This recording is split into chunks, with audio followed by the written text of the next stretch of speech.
اور سجدہ جب کیا تو اللہ کریم نے پوچھا محبوب دوست کے پاس آتے ہیں کوئی تحفہ لے کے آتے ہیں، میرے لیے کیا تحفہ لائے؟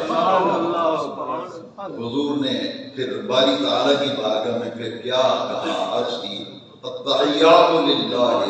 والصلوات والطیبات، 3 تحفے حضور نے پیش کیے، تمام قولی فعلی مالی بدنی عبادتیں اے اللہ ساری تیرے لیے، بے نیاز رب میں وہ تحفہ لے کے آیا ہوں جس سے تیری ذات ہی پاک ہے، سر سجدے میں رکھ دیا،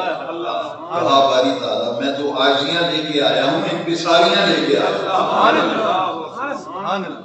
جب حضور کی محبوبانہ ادا دیکھی کہ محبوب سجدہ ریز ہو گئے، اتنا قریب ہوئے ثم دنا فتدلا فکان قاب قوسین او ادنی، پھر حضور سجدہ ریز ہو گئے، عاجزی انکساری نے پیش کی نا، تو بے نیاز رب نے فرمایا محبوب پھر جب تحفہ کوئی لے کے آتا ہے جواب میں بھی تحفہ دیا جاتا ہے، پھر حضور کو بھی 3 تحفے جواب میں ملے، سرکار نے بھی 3 تحفے پیش کیے، التحیات للہ ایک، والصلوات والطیبات 3 تحفے، تو جواب میں تحفہ ملا السلام علیکہ ایھا النبی ورحمۃ اللہ، دوسرا تحفہ وبرکاتہ، محبوب آپ پر صلوات بھی ہو، آپ پر سلام بھی ہو، آپ پر رحمتیں بھی ہوں، آپ پر برکتیں بھی ہوں، سبحان اللہ، تو حضور نے پھر رب کی بارگاہ میں یہ جملے سرکار نے عرض کی السلام علینا، حضور کو اپنی امت یاد آ گئی، وہاں بلندیوں پہ پہنچ کے حضور کو اپنی امت یاد آ گئی، فرمایا السلام علینا وعلی عباد اللہ الصالحین، یا اللہ ہم پر بھی سلام ہو اور تیرے نیک بندوں پر بھی سلام ہو۔ اب یہ جو معراج کی شب کا نام ہوا،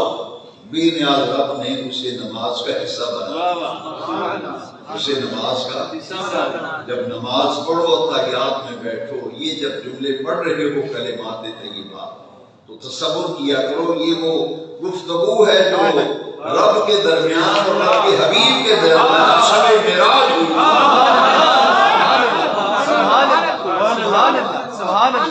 التحیات للہ والصلوات والطیبات پڑھو تو تصور کیا کرو نماز میں یہ وہ تحفہ ہے جو شب معراج حضور نے رب کی بارگاہ میں پیش کیا، اور جب آگے پڑھو السلام علیکہ ایھا النبی ورحمۃ اللہ وبرکاتہ، تصور کیا کرو یہ وہ تحفہ ہے جو شب معراج بے نیاز رب نے اپنے محبوب کو عطا فرمایا۔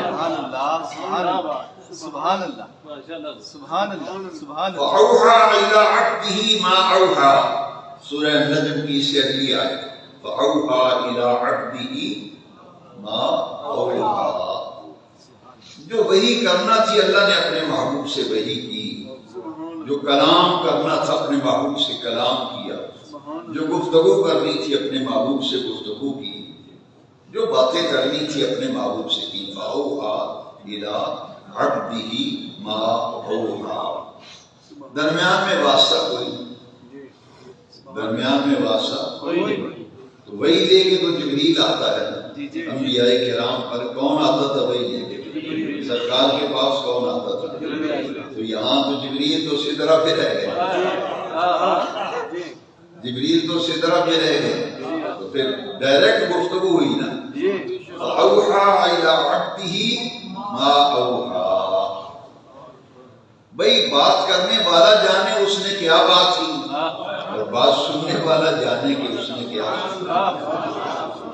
راز و نیاز کی باتیں۔ یہ جو ایک نعت خان کا کلام ہے اس پر میں نے تھوڑا سا تبصرہ کیا تھا، بعض لوگ اس کا مذاق اڑاتے ہیں کہ جانے جان والا یا لے جان والا، ان کو شرم نہیں آتی، لے جانے والا کون ہے اور جانے والے کون ہیں؟ یہ ممبر پہ بیٹھ کے مولوی مذاق اڑاتا ہے، یہ نعت خان کہتا ہے اس کے پاس دلیل کوئی نہیں اور کہتا ہے جانے جان والا یا لے جان والا، شرم نہیں آتی۔